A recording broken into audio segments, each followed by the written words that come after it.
It's time for some action. Red man. Okay, you know it. You know it. That's what I'm talking about. And if anybody else don't know it out there, we got 2 words for you. Sko Buffs. Ladies and gentlemen, boys and girls, children of all ages, for the thousands in attendance and the millions that's been watching the bus from around the world. Ladies and gentlemen, you're now tuned into the coldest show you can find on the internet with the big dog Chico C and the badass Uncle Neely.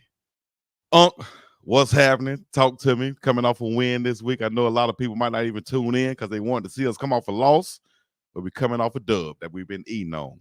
Talk to me, Unc. I'm going to sit back and relax. Winston style. Eating on them dubs. Let me tell you this, big dog Chico. Once again, it is a Sunday night, and you are live with Uncle and Chico, because when we lose, we show up. When we win, we show up. What we do is show up. We are here on this Sunday Night Live. I want you to join the conversation. Check in. Let us know where you're checking in from. Of course, some of y'all are going to be randomly selected to be a part of the show. But let's just hit them with the facts, Chico. And the facts are simply this. No matter how much you hate, no matter how much you want it to fail, we got a damn good football team in Colorado. This team is talented. This team has depth.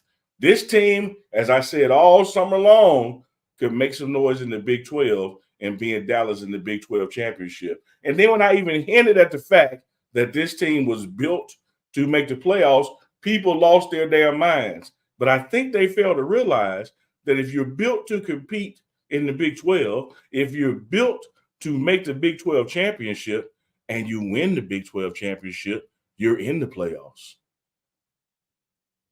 But let's start. As simple as that. Let's start at goal one. Goal one this season was get Miss Peggy to a bowl game. That takes 6 wins. We are one step closer to getting Miss Peggy to a bowl game. As we go into the bye week, 4-1. Well, people, I don't want to come over here and talk about how I told you so. I wanted to sit back and relax in New Jacks and blaze up a sack, but I'm not going to do none of that. I'm going to simply say, if you tuned in, you would have heard me say at the beginning of the game when I first saw them guys come out there, I said, we're about to beat the brakes off of UCF. It's a feeling. It's a thing that you got to see, and it's something that's inside of you. I knew the matchups were going to be just perfectly fit for us. Like, styles make fights, right? So I think the style that we presented towards UCF and the way that they played ball, I think it was just perfectly fit for us if we executed to come away with an upset. Like, who are these people in Vegas or wherever betting and saying that, you know, giving them 14 points on us, on Colorado? Like, they're still thinking about the team from last year or maybe the team before that, and they're not really evaluating and watching and understanding what's on this roster and what these players are. Much love and respect to Uncle Shay Sharp. I just listened to his take on Travis Hunter, but in some cases you have no idea. Unc basically said, oh, he's about 6'3", he's about 6'4". Like, he ain't like what you've been watching, what you've been looking at. So if they're going to keep blindly betting on Colorado and betting against Colorado and hating on Coach Prime just because of who he is and the team, then I think it's going to continue to be upset city in Colorado. Simple as that. Absolutely. And Chico, I appreciate you and part of this partnership. 50% of the Uncle Chico show. I can appreciate you taking the high road. Neely ain't finna take the high road. Whoa. Neely ain't finna take the high road. I saw somebody comment that I hope they don't get a hernia moving the goalpost. You know they're going to keep on moving the goalpost. Now, all of a sudden, UCF ain't this. They ain't going to be that. You know, blah, blah, blah, blah, blah. Here's the fact of the matter, man. Let me tell y'all this. And Chico, you remember, and some of our regular viewers will remember it. I told y'all that when this team plays complementary football, meaning the offense, defense, and special team shows up, we are special. Now, am I saying we up there on Georgia and Alabama programmatic level? I'm not saying that. We haven't reached that NIL capacity. We haven't reached that recruiting capacity. We haven't reached that talent and depth capacity. But when I tell you this team is built to compete and win in the Big 12 right now, because I've seen it. And I told everybody when the schedule dropped back this spring, the 2 games I had circled, was the Big 12 home opener and the Big 12 road trip to UCF. And everybody said, oh, well, what about not about Utah and Texas Tech and Oklahoma State? That stuff is later on in the season. I wanted to see early in the season where this program stacks up, which way the arrow is pointed. And I told the world that those 2 games were going to show you where we are and where we're headed. Won both of them, won one of them, and just sheer belief and tenacity. And the other one was a straight up blowout. This team is 4-1 overall, 2-0 in the conference.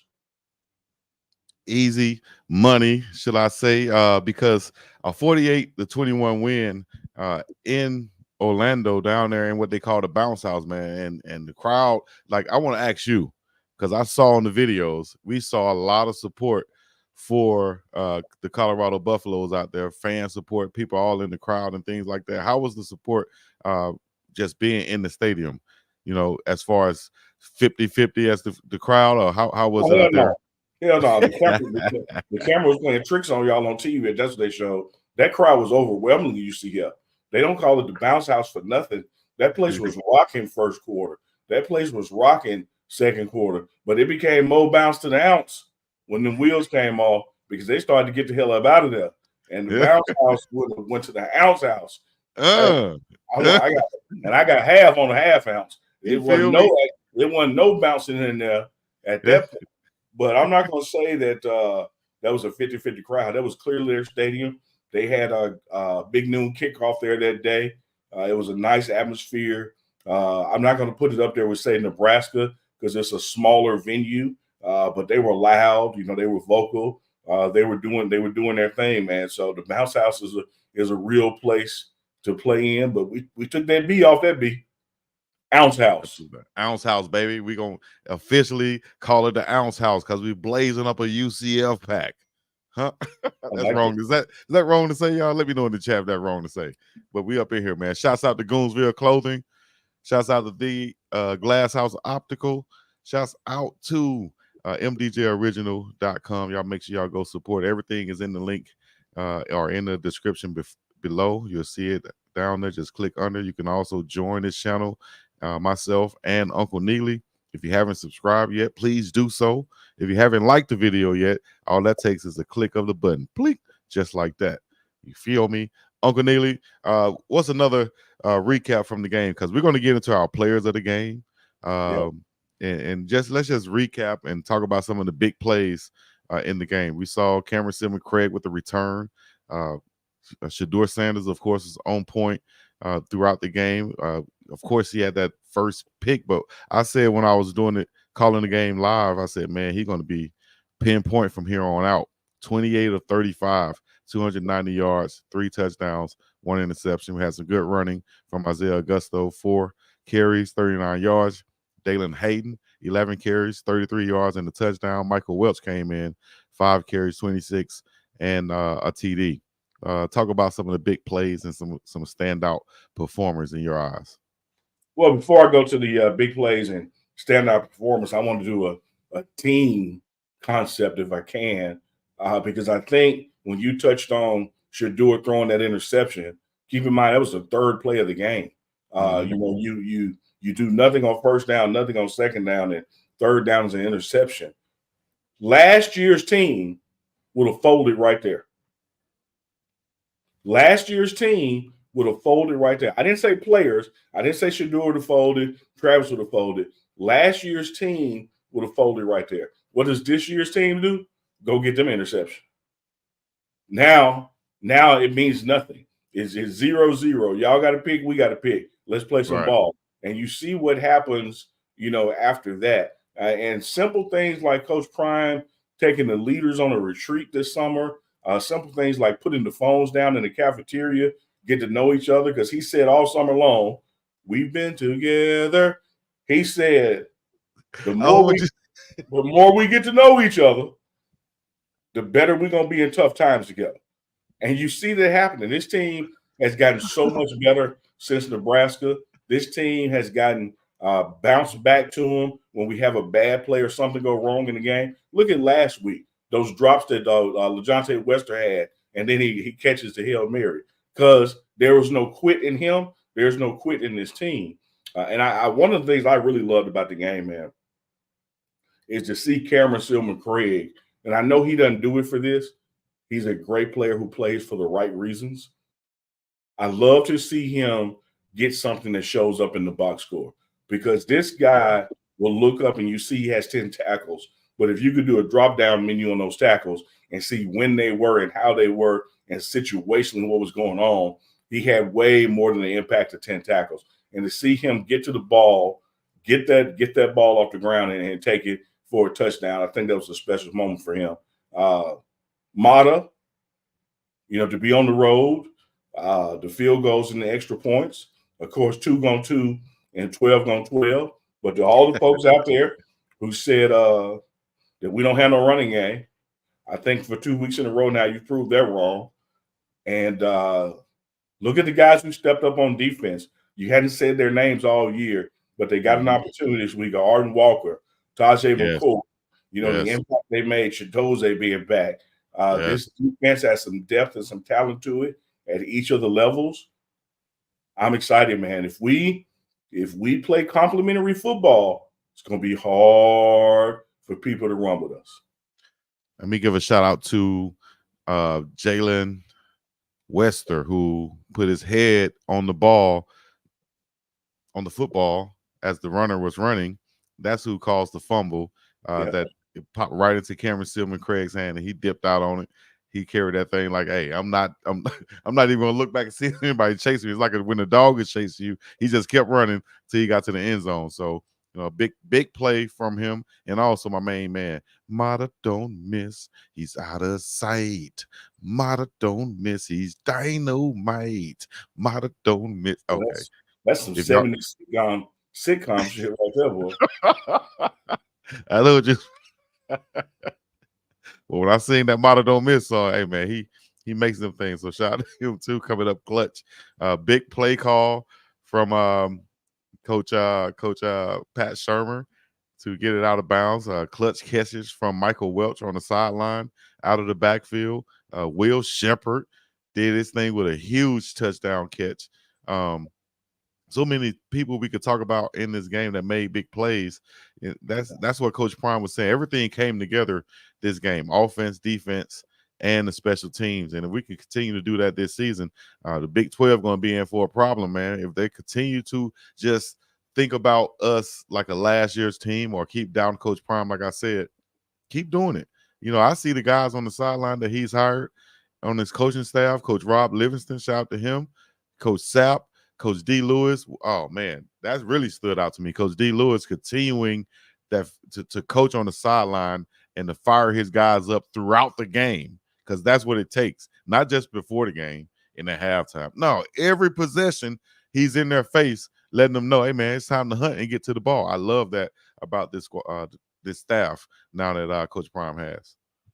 And Chico, we got to take a moment. Every time you leave that thing dangling like that, we're going to take a moment to address the haters. Oh, okay.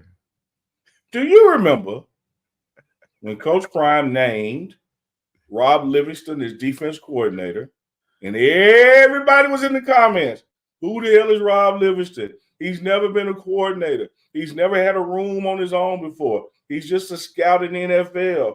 Prime done lost his mind. He doing good old boy stuff and just hooking people up with jobs. This guy not ready.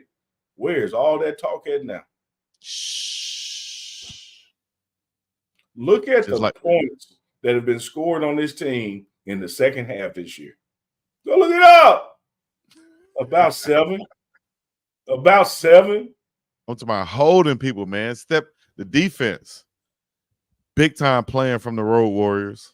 Nakai Hill Green and Levante Bentley in the middle. Man, what a rush, man, in the middle. Chidozie Nwankwo coming off that shoulder injury. and looked like an elbow injury too. He out there looking like the bionic man, still making tackles, in the backfield, getting the guys about being that block bully, like we said. Anquan Barnes had a good game. Amari McNeil. I love to look at the guys in the trenches because that's where it starts at. And even on the other side, on the offensive side, I saw a couple of clips of Jordan Seaton, and things I noticed, totally different maybe from what somebody else is looking at.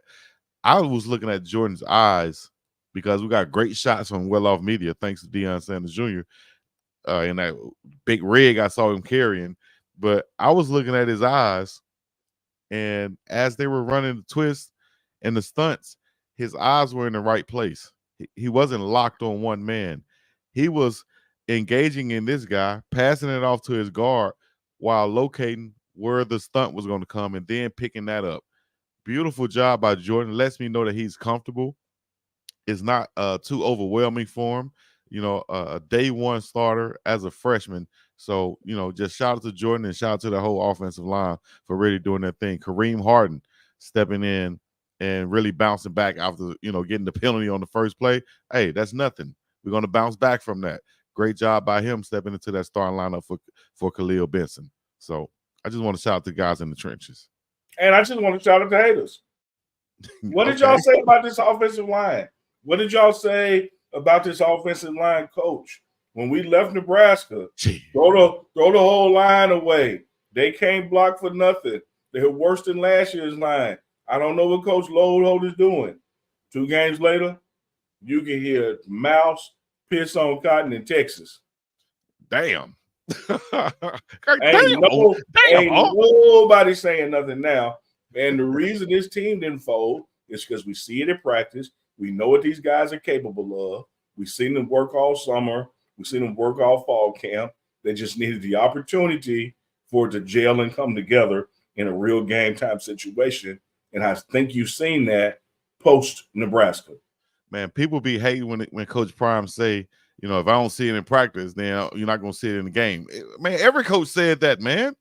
So why are people making it seem like it's such a big deal? Every coach said it, and he probably said it because he's old school from his coaches. Bobby Bowden and them, man.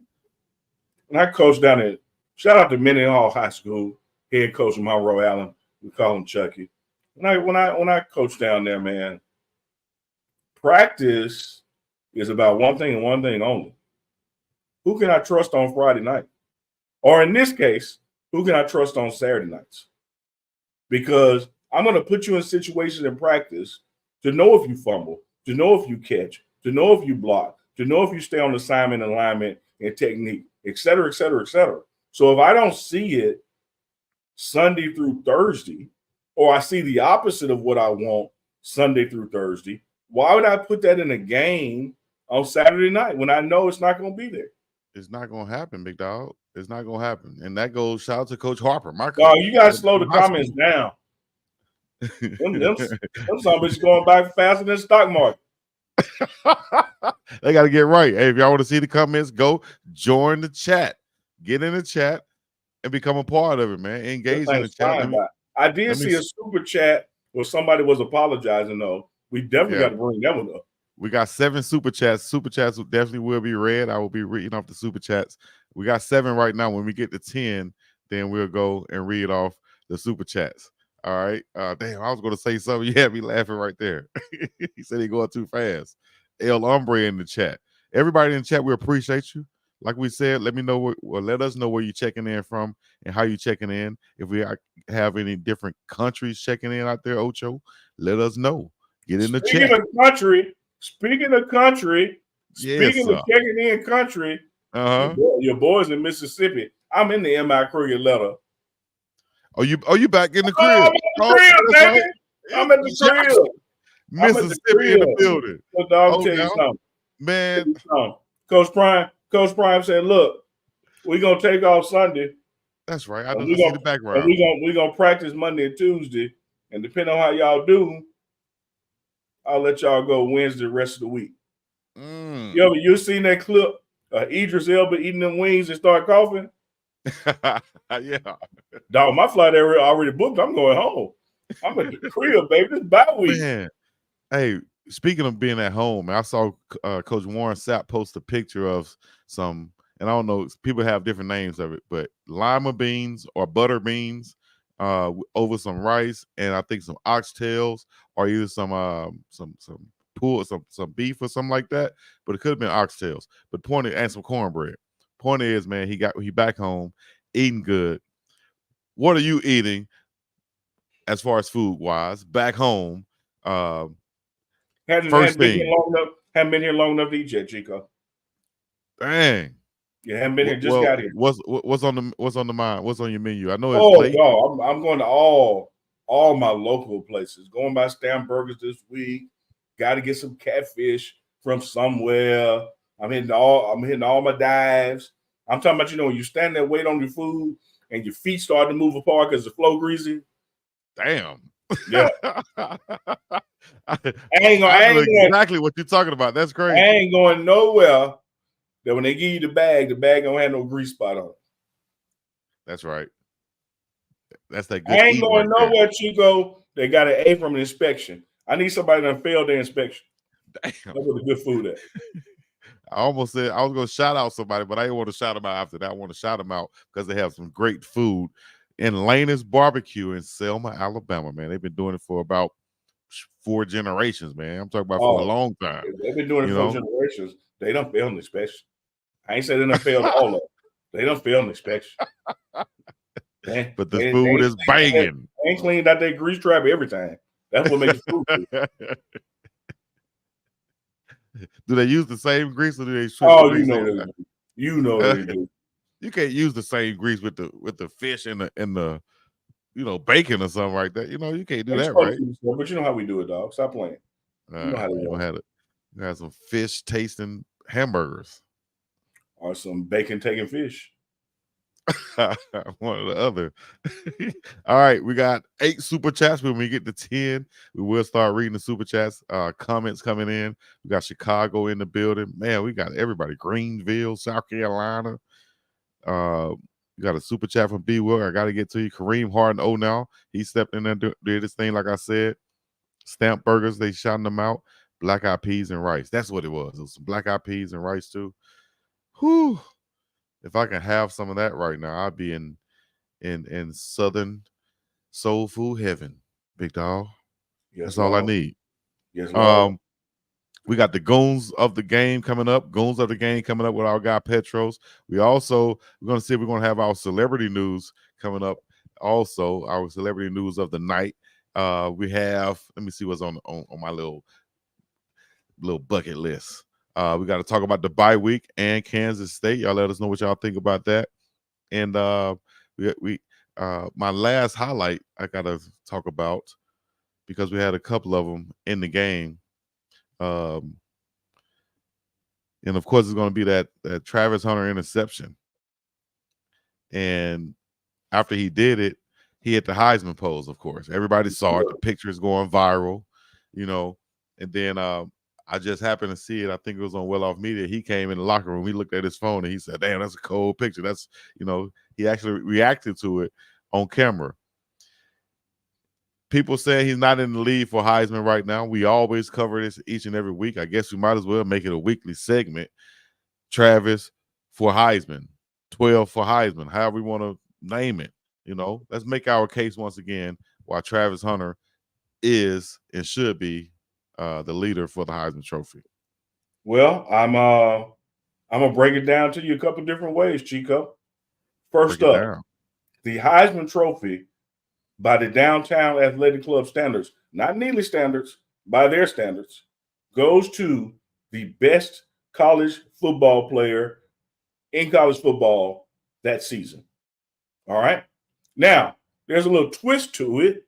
They typically only pick from the winning teams. So there have been years that you've had guys that might have been the quote-unquote best, but their team didn't make it to bowl games or beyond, and so that guy didn't get picked. However, the winning team part is not actually in the formula. That's a human deal doing that. So let's go with the standard. The standard is best player in college football. If you were to look at the numbers for a wide receiver and go with the top 5 wide receivers in college football right now, Travis Hunter would be one of them. If you would go to the defensive side of the ball and look at the top 5 in statistical categories, one way or the other, Travis Hunter will be in it. So how is a guy who's in the top 5, even top 3, even number 1 in some of these categories on the offense and on the defense, not in aggregate the best damn player in college football? He's doing it from both sides of the ball. I don't know that a special teams person in the history of Heisman is running. You're either going to come from offense or defense to win it. And he is one of the best receivers, the best cornerback in the nation, doing both of them at the same time, playing 100 snaps a game with no fall off in either category. And you tell me what's rule number 1? You have to be the best player in college football. Let me tell you this, dog. As much as I've seen them have a team's record come into play, this is one of those Paul Hornick situations. Team record ain't got nothing to do with it. I don't care what the Buffaloes go on to do the back half of this season, the end of this season. Travis Hunter has already proven 5 games in, he's the best player in college football.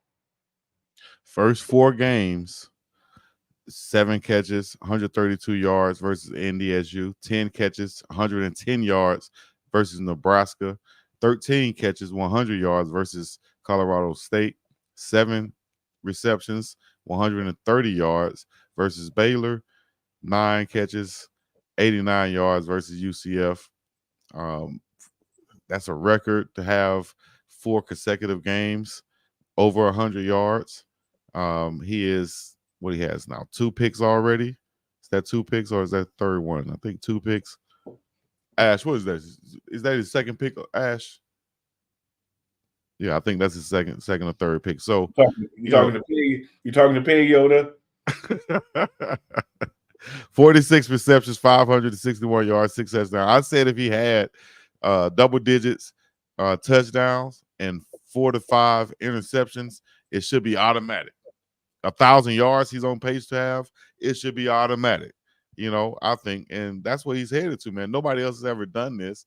A lot of people like Miro. He's a quarterback. A lot of people like Cam Ward. I like both of those guys, you know. But let me say this. I don't know how many downtown athletic club are going to invite.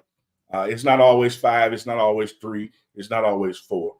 So let's go with 4. Let's say they invite 4 people to sit on the front row of the downtown athletic club, New York City. Mm-hmm. Who you got? Cam Ward should be sitting there. Most definitely. Alabama's quarterback should be sitting there. Most definitely. Like I'm not denying that there are other people who are good / great at college football this year. What I'm just saying is 5 weeks in, we'll see how the rest of the season goes. 5 games in with 4-1, he has proven he is one of, if not the best player in college football. So who are the other people sitting there? You know, there's plenty of people worthy of that. Hell, Shador is. But Shador ain't even tweeting Shador for Heisman. Hell, Shador is tweeting Travis Hunter Jr. for Heisman. He sees it. But we've always said from the jump that we think that both of them could and should be sitting there at the end of the season if they have, or not if, but when they have the type of season that we are projecting them to have. I would just say this, Chico, because as much as I believe that, and as much as a fan and a black historian, I would love to see that. I think some of the other quarterback numbers thus far, if the trend continues, will bump Shador out if he doesn't go back to having, 4 almost 500-yard games, per game. Is he the most consistent quarterback in college football? Yes. Does he have the best command of his throws? Yes. Does he have the best percentage completion? Yes. But when people start looking at average yards per game, touchdowns per game, then he's probably coming in around 3rd right then. And if you're only bringing 3 or 4 people, I can see Shador being on that bubble. Yeah. And I saw exactly, I think the graphic that you might be referring to that shows the quarterbacks and, the Heisman list and favorable guys. And I see that too. But, we'll see how the season plays out. Like we said, will they consistently continue to do the same thing? Big dog, I tell you this. and I make a bet with you right now. I bet that you ain't Talk gonna to take. me. A Talk bet to that you ain't me. gonna take because it's a bet that you with me. Mm. If Shador ain't there, if Shador is not a finalist, I bet he get drafted higher than the other quarterbacks who are. And the other quarterbacks who might be in there, guys, would be Carson. But and see, you know what? Let me say something about this. I'll push back on you. Do it. I wouldn't be so hung on the fact of how high Shador gets drafted as opposed to where he gets drafted. Because let's say the New York Giants have a higher draft pick than a team like the Raiders. And I just hate, I don't know what their record is right now, but the Raiders are another favorable city that we would like to see Shador in. The Cowboy, whatever, right? I could see the Giants taking a Beck or another QB in that up there, and then Shador going to another city, and it being a better situation for Shador, rather than him just being a pick higher because it's a higher draft pick, because No, you frankly, you're absolutely right from an attachment standpoint. We know the guy and want the best for him. You're absolutely right. yeah. Here's the deal, though. When you pick high, it's because your team is bad. And when you're a good quarterback, great quarterback, and you're coming out and you're going early in the first round, you're going to a bad team. But you got to think about who's doing the picking. No, I'm not. Make your point. I'm not saying you're wrong. Okay. I'm in agreement with you. I'm just saying situationally, whether he goes to the people picking quarterback first, second, third, fourth, they all suck. That's why they're picking early. Well, so if you talk about a guy like Jerry Jones, he might make a move. You may arguably have a better situation, but any of these teams picking in the top 5, they all the same kind of bad. That's why they're picking in the top 5. I see when I talk about bad situation, I'm not just talking about a football team. I'm talking about the totality of everything. I'm talking about the living, the city, the lifestyle, all of these things. You know what I'm saying? I get that. I think all of that plays in a factor. There's probably nothing more attractive than Miami when you put all that together. I don't even think. Well, shoot, he would fit in Miami like a mug, but I just he go there every time he get a break, like he loves Miami, man. Yeah, but then he got some weapons on the outside also, Yeah, I get what you're saying, Sid. I get what you're saying, big dog. I really do. But I'm just saying from a totality standpoint, whether you traded up to pick high, you had to give something up to do that. Whether you're naturally picking high because of where you finished, if you picking high, you suck this past year. Should I push back on that, chat? What y'all think? If you pick high, do you suck? You can't push back on it. It's the fact. It's the nature of the draft. Some teams make in order of finish. No, some teams make a trade. Like Chico, see, obviously you ain't listening. The first thing I said was outside of somebody trading up. Outside. Okay, that's the caveat. Outside of somebody trading up because they really want to get him. Anybody else that's naturally in the top 5, you are one of the worst bottom 5 teams the previous year. That's why you're picking right there. Now I agree with that. I agree with that because listening is fundamental. Draft is on order of finish, man. If you pick it second, you had a rough last year. Yeah, you did. Now, speaking of that, you got a team like the Carolina Panthers who benched their number 1 draft pick quarterback, right? Yeah. And now they're going with the with Dalton, who's career backup now, but he came in highly drafted. That's a placeholder, you think? Yeah, they're gonna. They should get rid of that number 1 draft pick. They have to. They have proven organizationally, whether that's the coach, the GM, player personnel, all the way up to the ownership, they have squandered that pick. I think the kid has some talent. I think he could be useful, good to great somewhere else in a system that knows how to nurture and develop quarterbacks. He's got to get the hell out of there. Damn. And they can pick up a pick or two for him because there's somebody that believes in him. And that's what I'm saying.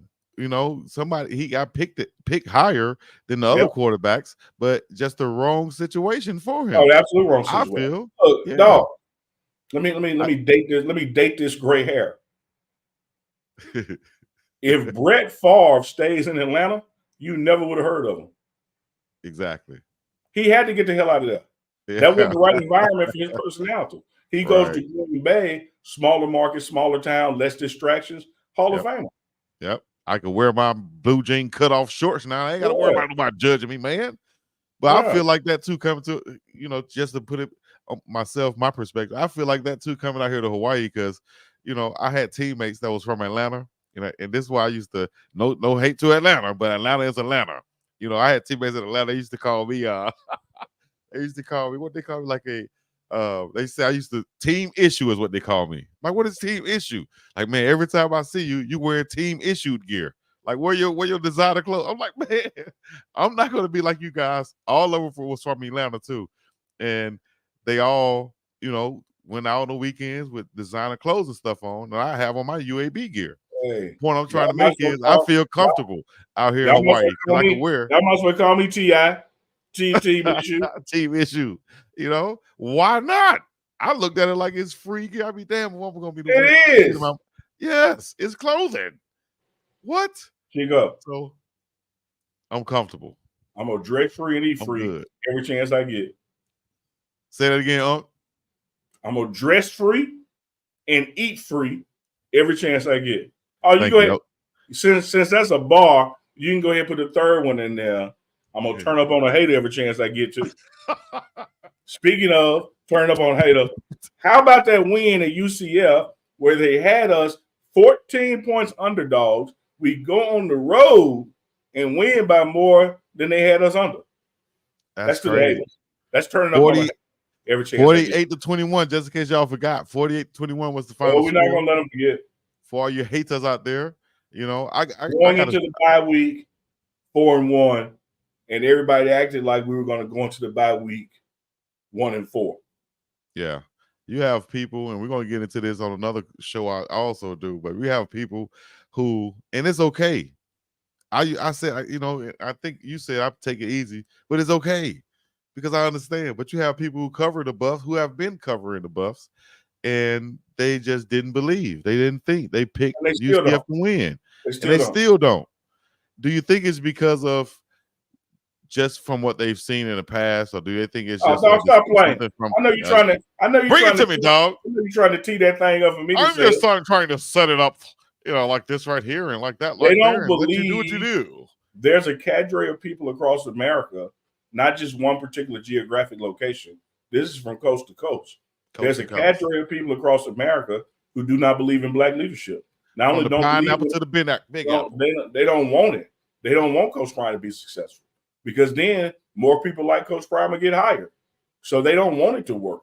In their subconscious, I don't care what shirt they got on or where they live or what they look like, they don't want this to work. So they cheer against it. They look for any thread they can pull, to unravel it. They look for any blemish or any dents. And what I say to them about the blemishes and dents, y'all out there looking for a knight in shining armor. What you want is somebody who with some armor that's been banged up because they've been through something. That joker come out the castle in that shining armor. He ain't been in no fight. You want that guy with some mileage that's been down through there. And Coach Prime, the staff, you look at what Pat Shermer went through, coaching in the NFL right there at Denver, coaching the Giants and everywhere else. People have always been, attacking him. But what happened?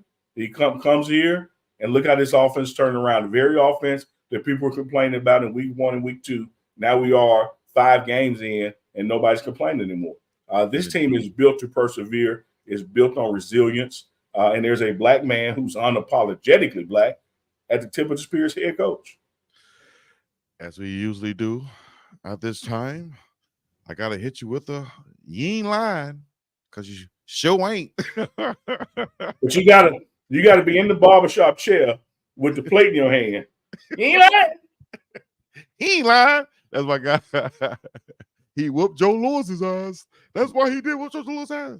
Joe Lewis was 75 years old when he fought. If you just think about that whole scene, man. I don't know how old he was, but he got his ass whooped.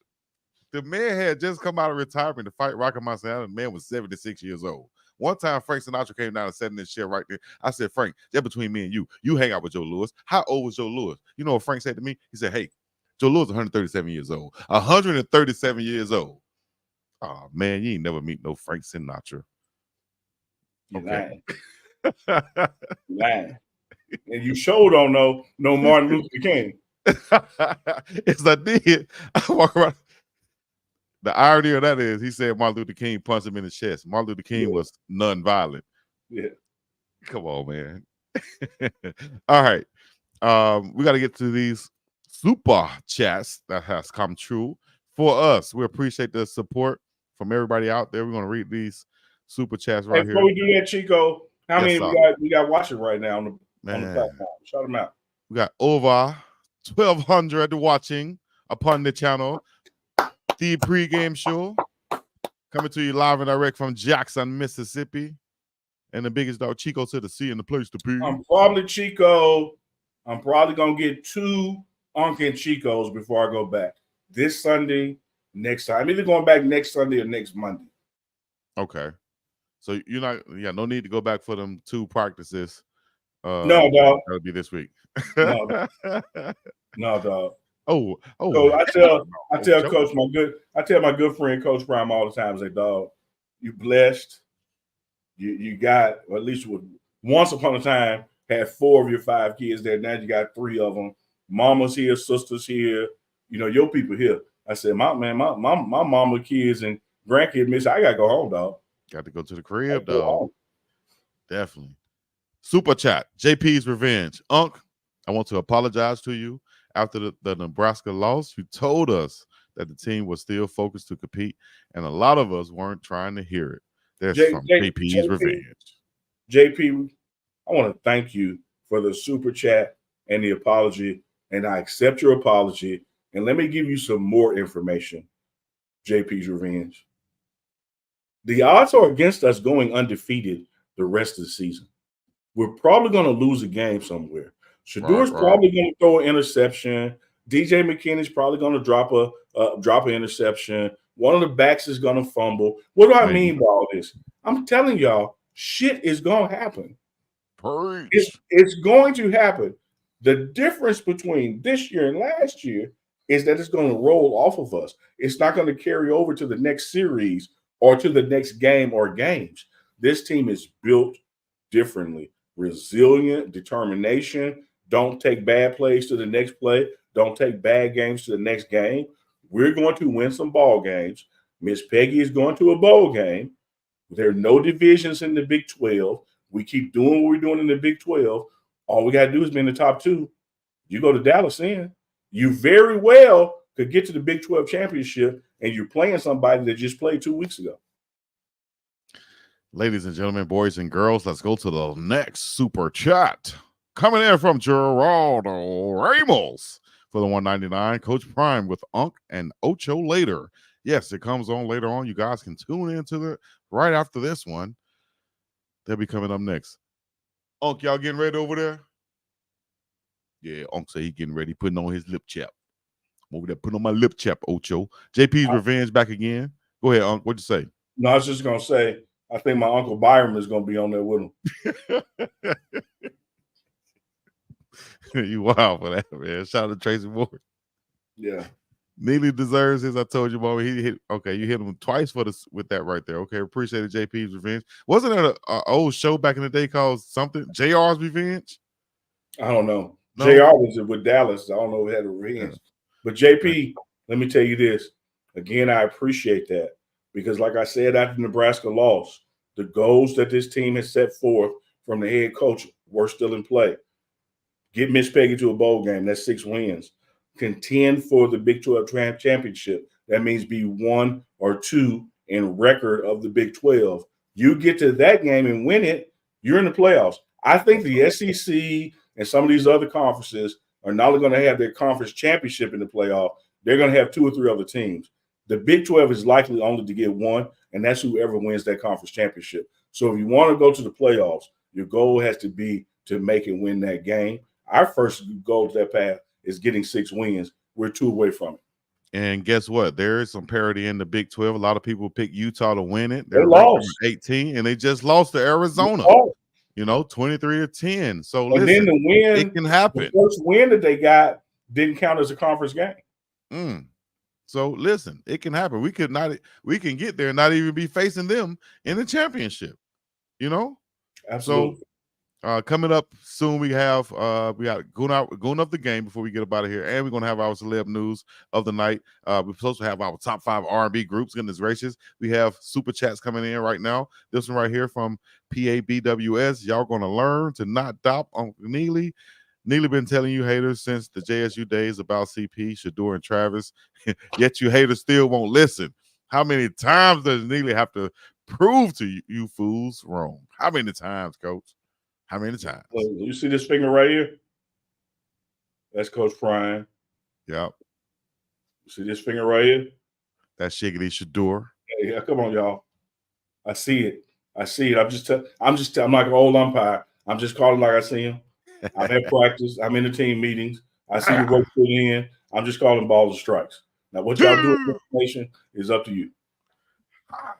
Get them out of there. Well, I used to strike them little kids out when I was about 14, 15, call those games. Yeah, what? Make that little extra money? Yeah. What? They hated you. You danced they hated me, what? But see, it happened because I had some people doing me the same way. So, yes, they had to get it. It's just like when you're pledging, right? You're not going to not. Okay. Yeah. Anyways, but JP's revenge once again, $4.99. Nikai Hill Green had KJ Jefferson and Harvey ready to tap out. Yes, he was out there cracking heads. Definitely was, man. Yeah, they said that, JP, they said that we didn't have no defensive line. We didn't have no depth. And they said that UCF had the #1 running offense in the nation, not the Big 12, in the nation. 370 yards a game on the ground. I was leaving the bounce house, and I stopped at the store, give me a little milk, and I seen their ground game. I seen their ground game on the back of the milk cart. It was missing. They said, call this number if you seen UCF ground game. Last they heard of it was the block bully had him in the chokehold. And wouldn't let him go. Imagine block bully have you in the chokehold, dog. You ain't getting out of it. Unless he wants you to. Oh, damn, I didn't mean to put that on there. Y'all just be saying anything, don't it? Hawaii is a what? Oh, how? I thought it, see, I can't even read these little bit old things. Yes, sir. Hold on. Let me click on the super chat. Go back to the super chat, big dog. I can read those. Taylor May, 1999. Uncle Neely, can we have a family meeting about you riding the RV instead? Now, I'm reading these now because that could have been anything on this. So I'm reading these now. Uncle Neely told me I should read them before, but I'm being hard-headed. I love the behind the scenes you do when traveling with the team, especially the trip to the field. Exactly. That was actually content right there, Uncle Neely. Okay. 199. Awesome game. Could you speak to the future QB? Yeah, it'll be after the bye week, Shador Sanders.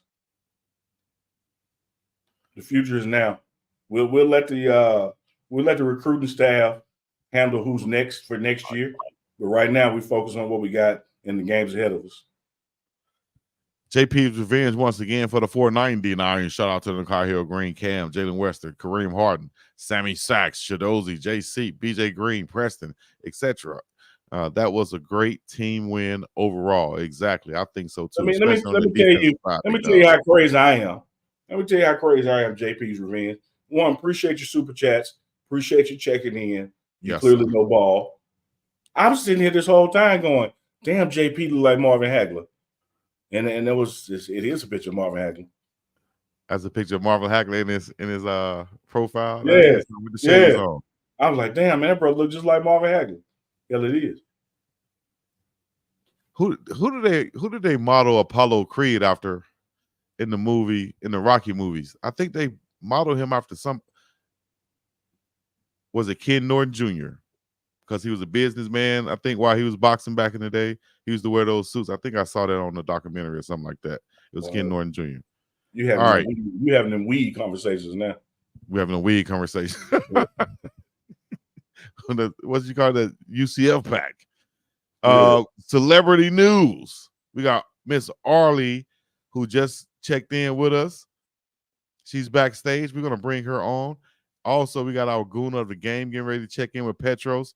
Arlie got some celeb news. We're gonna bring her on, let her talk about it, and we're gonna see what it is this week. What's cracking? How you doing, What's Miss Arlie? up? How y'all doing? We're ready to go to Hollywood. Oh, the Falcons must have won. Yes. Yeah. And it was a Mm. rough one because I thought we lost. I was all mad. And then somebody was like, we won because I only saw the score. When I left where I was going, we were losing. And then we kicked apparently a 58. Y'all, I about to say a 58 inch, Lord. That would be helpful. But a 58-yard field goal, and we won by 2 points. We cannot lose to the Saints. It's a rough year for me. It's a rough several months until we see them again in November. If we lose, because them people, and they be sending text messages to me, and I don't want them. So I ain't heard nobody. It's quiet as a church mouse over here. So I love it. Love it. Well, speaking of your Falcons winning, let me give a shout out to Kadero Hodge, wide receiver for the Falcons from Mendenhall, Mississippi, played for the Mendenhall Tigers. He recovered that fumble in the end zone and gave y'all 7 points. Simpson County's finest. Yes. Shout out to see, I'm from Jasper County, Mississippi, so I love to sip too. Please have a Stamps burger for me, por favor. I don't eat that other stuff you eat. All them, the big end sausage, all them places, whatever pig ears and No, I don't do the ears either, but I'm gonna get a smoke. Okay, well, enjoy a smoke, because they say they were talking about that the other day. It was a whole a story on that. But anyway, yeah. So shout out to the Falcons. Yes, because we underdogs on everything. They don't want us to win nothing. And I heard your boys won. Who? Dallas Thursday.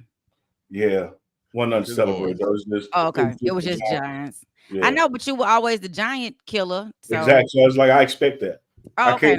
I ain't one of the dudes that walk around and say, "Yeah, but I'm a good daddy." You're supposed to be a good daddy. Like we're supposed to be the Giants. I'm not celebrating. What you want, a cookie? Well, we Falcons fans over here take all we can get. I'm just saying. We supposed to win, but we often do not. We wait to the fourth quarter and be like, you know what? We're gonna get this to the people. Just let the other people have it. So anyway.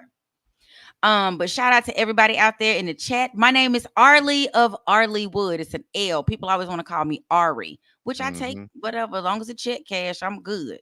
But yes. I want to ask you, gentlemen, your thoughts. And I know this is old news, but it keeps being rehashed in the celebrity space. What do y'all think about the Super Bowl? Kendrick is the one who's named as the headliner, and then folks in New Orleans mad because Lil Wayne was not selected to headline the Super Bowl. I have my thoughts on it because I love the NOB, but I love them people down there. Shout out to all the people in New Orleans. But what are your thoughts on? Because Baby talking about he about to expose Rock Nation. It's getting real ugly. Well, my first thoughts are this: the entertainment report. You supposed to be telling us. That's my first thought. Well, I always just want to know what other people. I'm gonna tell you what I think.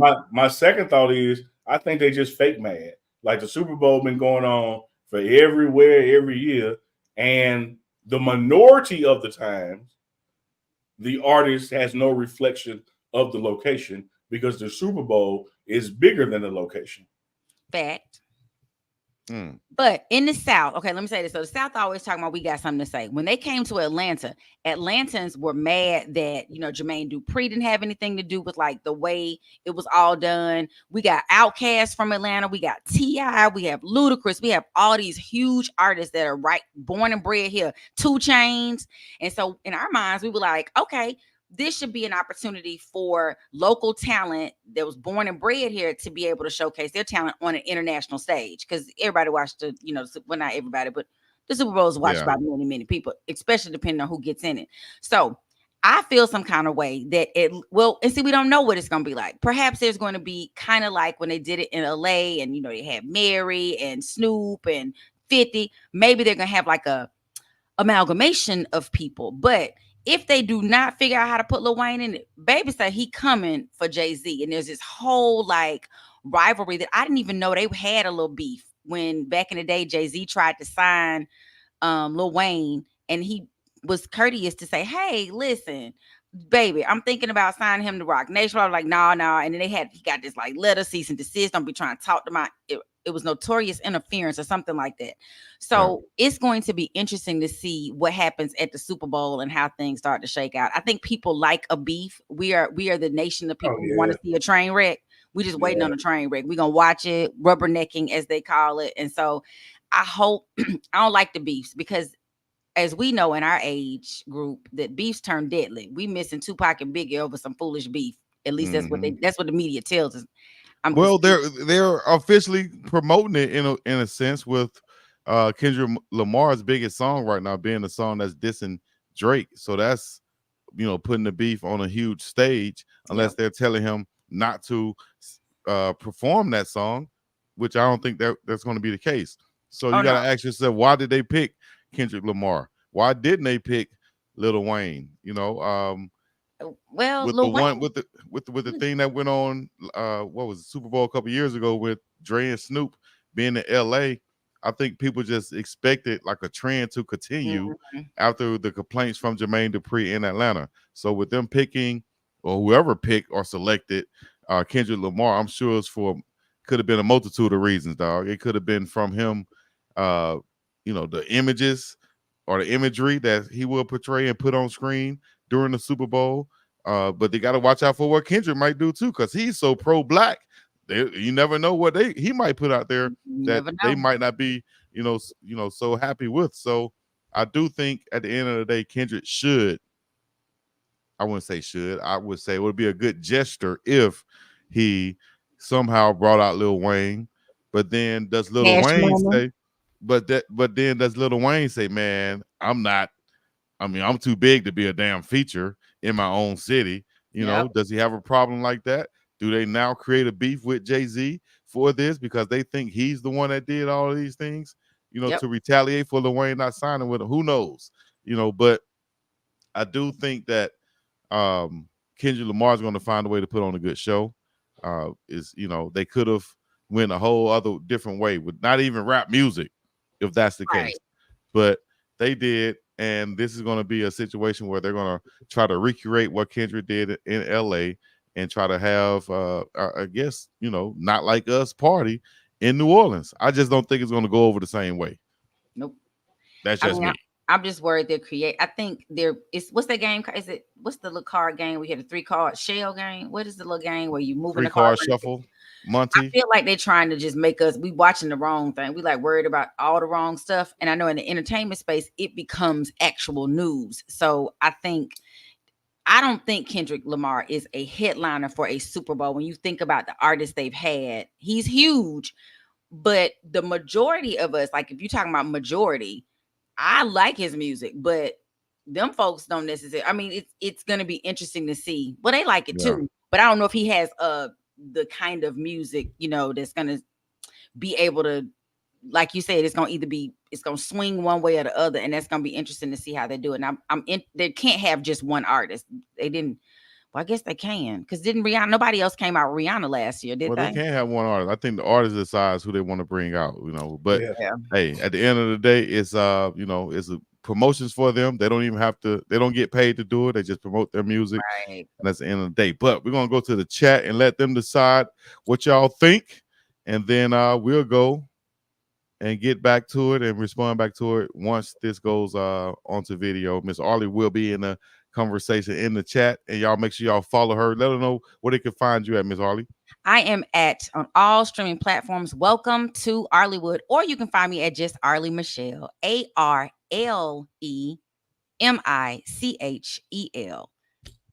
Thought you was about to say You gotta spell it like Mickey Mouse. You gotta put like a little rhythm. MIC. See you real soon. HEL. Don't you dare go. It's a damn shame that I don't know that song. You didn't grow up watching Mickey Mouse Club? Man, hell no, I ain't watching no damn Mickey Mouse. Ocho, Mickey Mouse. I used to watch it with my uncle. Man, I was outside. I told my mom I ain't need cable. I was outside. Chico. I mean, we were outside too because we didn't have cable, but I know that little song. Chico. Yeah. I used to watch it with my Uncle Byron. Hey, Are you gonna share that joke with everybody, or that's just y'all? No, that's Tracy Morgan. Everybody gets the joke. and that's what the Well, veterans who I don't get watch the show. You got to go back everybody. and Well, I watch the mean, other lives, Arlie. Yeah, I will go back and watch. Thank you, Chico, for being just.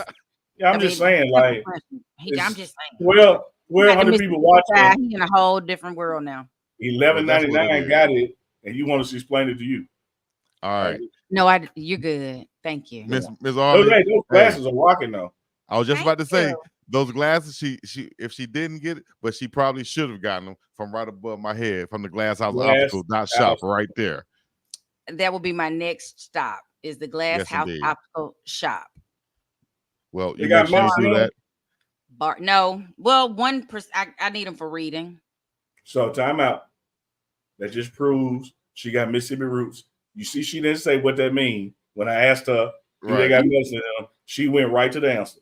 Let me tell you though, you said that last week, and I put in the chat. I was like, we don't all say that, but I guess we do. I don't say that, but I am from Mississippi. You heard it.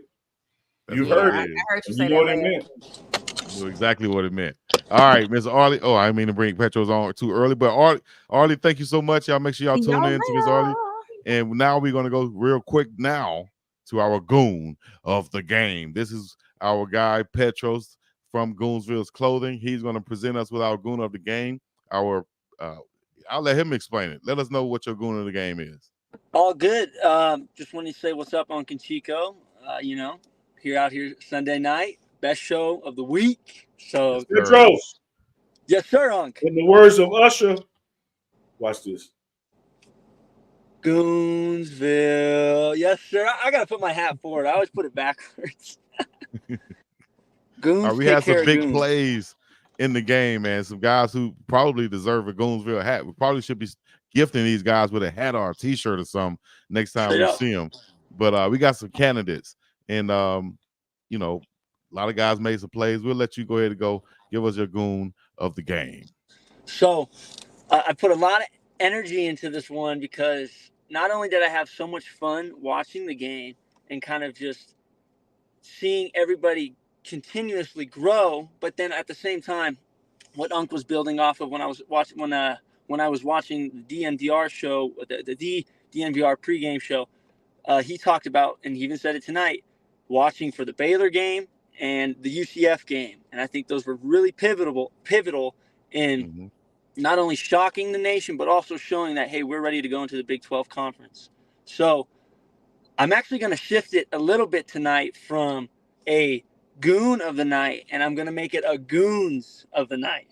So my goons of the night, and as I said last week, and I think it honestly paid off really well with picking Travis Hunter, because not only it's just more and more front and center every week. It's the Heisman potential is already there, but everybody just loves watching him play. It's so fun. He puts people on skates constantly. But I'm not picking that specifically as my goon of the night. So without further ado, my goons of the night is the entire CU football team. Woo! That's a lot of hats you're gonna have to get, Petros. Damn, now you set yourself up for that one. You got to get a whole. I had to, Chico. I mean, I could not pick one specific player. Everybody was popping off, whether it was on offense or defense. I mean, it was just so cool to just. I will say this, and I was really debating it. And you know what? I will give it to an offense and a defense perspective. Everybody put something towards winning the game, whether it was, hitting hard, making plays, stopping the run on the down. When it comes to offense, making those pivotal catches. Will Shepard, he caught that pass. And I think that was really cool in the sense. And I was honestly debating picking him as goon of the night and goon of the game because he had that very close catch last week. And he knew this week I feel that got the team really rolling and going, hey, we're going to control this game tonight. And Most so definitely. I think that was great on offense. And, that was a standout play, breakout play. And I think for the entire team. And then, on defense, he already has some Goonsville actually, which is sweet. Nakai Hill Green, he just lays the wood. just boom, hits people. Whoa. In Hey, football, yo. in football. Oh. Hey, so at the end, hey man, we appreciate that, Petros. Hey, Yes, he sir. just gave it to the whole squad, man. I whole think they're squad. deserving of it, to be the goons of the game because everybody Absolutely. showed up, offense and defense. Shouts out to my Absolutely. man once again, Alejandro Mata, Yes, coming up sir. clutch for doing this thing, man. Goons of the game. Once again, the whole team from my man Petros of Goonsville Clothing. Right on, Uncle Chico. Cool. Right on. Did Petros just give us the? He gave us a snow, bro. That's right. That's right. He said right on. Right on. Appreciate it, Petros. Oh, Do we have? Hoppy from Sanford and Son would have said left off. It's right on, Hoppy. Yeah, I now see. I remember the character, but I don't remember every line from Sanford and Son. But hey, much love because that was Pit a classic Marine. that stayed on the TV. Pitt Marine with a $5 super. Giving some love to Mr. Overly himself, 25 Western, for causing that fumble. Overly blessed, Overly playing great. That's right, man. Overly came through.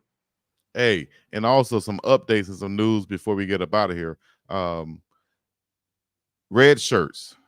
Yeah. Coach Prime updated and said that Trevor Woods has asked the red shirt, and also his good friend and teammate and linebacker partner, Jeremiah Brown, red shirting. What do you think about that?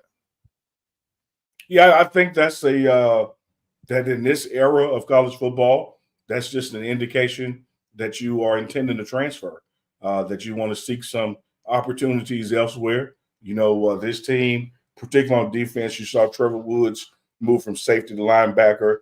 You've seen Jeremiah Brown, who came from Jackson State to Colorado with Coach Prime, not really get some of the opportunities he may have been hoping for. And so when you see guys opt the red shirt, whether it's at quarterback UNLV or two guys on this team announcing it, that you just can plan on that they're transferring. So absolutely wish them the best, in that decision-making process, man. I'll say this, and I know transferring wasn't huge back when I played, but it was an option. But when I redshirted, when I was given the option to redshirt, actually I didn't ask, I was given the option to, because he wanted me to bulk up and gain weight. Sure. I was thinking that this would be an opportunity for Trevor Woods to bulk up and gain weight. Exactly what he was trying to do this offseason and get up. He got up to 217, he said, but we would often want to see a linebacker at least 220, 225. So I was thinking this is an opportunity to bulk up. Same thing with Jeremiah Brown, to bulk up and stay there and come back next year as fifth-year seniors and really cause some havoc. That absolutely could be the case. So, but that's that. You see a little piece of gray hair you got right there? Yeah, that's just a little bit of gray. Yeah, that's that talking. That's your experience talking. Oh, okay. So let me say what I said again. In this era of college football, right, when you see a guy hit the portal, not the portal, forgive me, announce he wants to red shirt the rest of the year, is typically an indicator that they're planning on transferring. Now, what you just said is still true. There's a lot between now and then. You're still in school. You're still at the facility. You're just not playing, and the season is not being held against you or counting against your eligibility. So who knows? I just know that in this modern day era of college football, when you see a guy say, I want a red shirt, that's probably a guy that's going to look to transfer. And just, to clarify for anybody who's listening or didn't catch that, it doesn't mean that they're gone immediately or they're leaving. No. They're still what, Uncle Neely? They're here. They're on the team. They're in school. Absolutely. Exactly. They're right there around the squad. When I redshirted, I was still practicing with the team. I went down to the scout team, but I was there. I was a part of the team, just like everybody else. Probably the only thing that happened when you did it, you just didn't travel to road games. Yep. And as a matter of fact, the year that I redshirted, here's a fun fact. The year that I redshirted, the reason why I'm out here in Hawaii is because of the year that I redshirted was the year we made it to the bowl game, and the bowl that we came to was here in Hawaii. And when I came here for those 6 days, I said, "Oh no, oh hell no, Ocho! This is where I'm living at, Ocho. This is where I'm coming to live." I have one question. You went out there for 6 days. Did you ever think about bringing your Uncle Byron down? Uncle Byron would like this out here. All right, man. But anybody in the chat, you guys coming to Hawaii, y'all let me know. Maybe we can meet up and y'all can sneak me a plate of soul food out here. And next week, y'all. Next week. Yes. I know we're running over tonight, but it's our running show. over. Next week, we're gonna really do the top 5 R&B bands. I was just gonna ask you about that, man. We're gonna get to it. If Chico start tonight, we've been on here another hour, and we've already been on here an hour 10. Next week, we promise we want to hear y'all's top 5 R&B bands. There you go, top 5 R&B. Because don't be naming those solo artists. These are groups. All right. And any other ideas you guys have, put it in the chat right now. Y'all know what it is, man. This is Uncle Chico coming to you live and direct each and every Sunday night right here on the Pregame Show Network and the Big Dog Chico channel on YouTube and Facebook. We 31,000 strong on Facebook right now. Y'all can follow us, Big Dog Chico Sports Talk on Facebook right now. And let's get it going, man. Y'all know what to do. Hit the like, subscribe, comment, all the other good stuff. Uncle Chico, we're going to be up and about this thing. Peace in the Middle East. Yeah.